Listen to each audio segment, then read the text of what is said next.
Sir, গতকালকে যে red এবং তাদের বিরুদ্ধে কি ব্যবস্থা নেওয়া হয়েছে, আগামী দিনে পুলিশের ওইরকম অভিযান কিরকম চলবে? আসলে গতকালকে আমরা একটা সিক্রেট ইনফরমেশন উপর ভিত্তি করে ওসি চাম্পাহর পিএস এবং পিএস স্টাফ করঙ্গি ছড়াতে রাস্তাতে প্রায় 8:30-9টার দিকে আমরা একটা সিক্রেট রেড করি।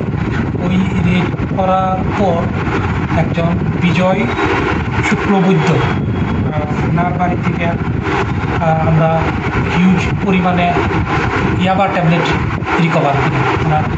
তারপর ওনার ইন্টারভিউশন অনুযায়ী ইয়াবা ট্যাবলেটের যে অরিজিনাল মালিক জুটন শুক্ল দাস, তাকে আমরা অ্যারেস্ট করি এবং তাদের এগেনস্টে একটা এনডিপিএসের সুনির্দিষ্ট ধারায় একটা মামলা